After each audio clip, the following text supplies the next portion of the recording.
على طول السنين سنأتي زائرين على طول السنين.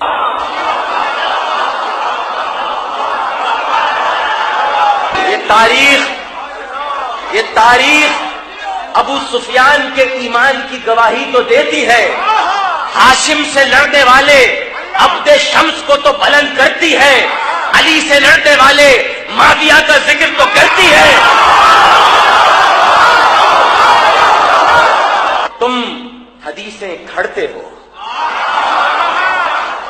تم نے بنو امیہ کے دور میں حدیثیں لکھوائی ہیں، تم ان کے فضائل بیان کرتے ہو، ان کا ذکر بیان کرتے ہو کہ اٹھاتے نہیں کیوں نبی کا جنازہ، کہاں مر گئے بیٹیاں دینے والے؟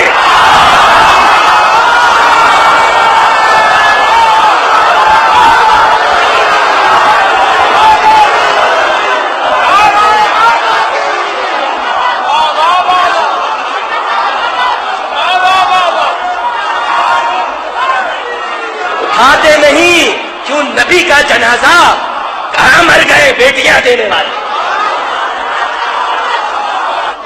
موسیٰ نے تو ہارون کو مانگا تھا، مصطفیٰ نے علی کو مانگا نہیں، علی نے علی بھیجا تھا۔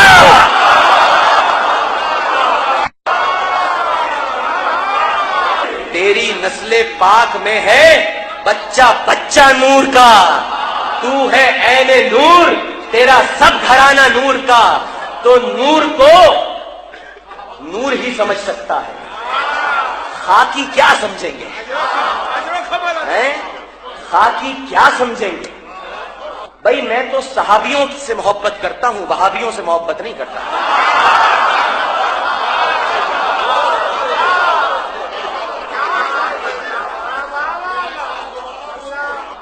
اب برابر میں ایک صحابی موجود تھے جن کی سمجھ میں کبھی کوئی بات نہیں آئی،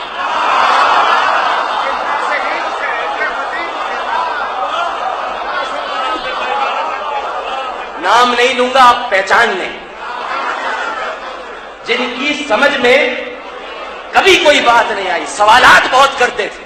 پوچھا کہ یا رسول اللہ، ابو جہل آیا تو آپ نے کہا کہ تو ٹھیک کہتا ہے، علی آیا تو آپ نے کہا تو ٹھیک کہتا ہے، میری سمجھ میں نہیں آیا یہ دونوں باتیں ٹھیک کیسے ہو گئی؟ تو مصطفیٰ نے کہا سن، میں آئینہ ہوں،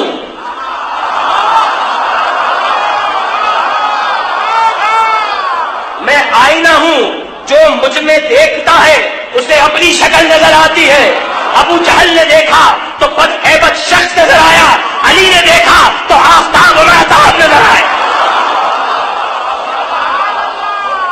جس کی گفتگو میں علی کا ذکر کرتے ہوئے کنجوسی ظاہر ہو، جس کی زبان میں لغزش آ جائے، جس کا وجود فضائل بیان کرتے ہوئے کب کپا اٹھے، یاد رکھو وہ علی کا دشمن ہے، منافق ہے،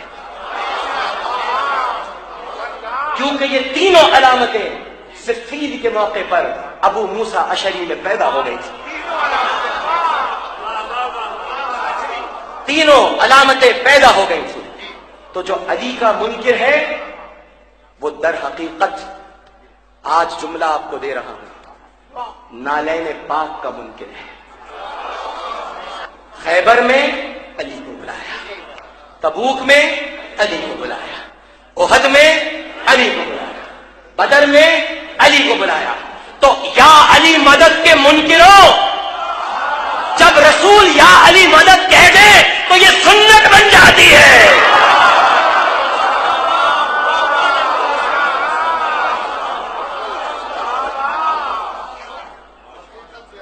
احد میں کہا یا علی ادرکنی،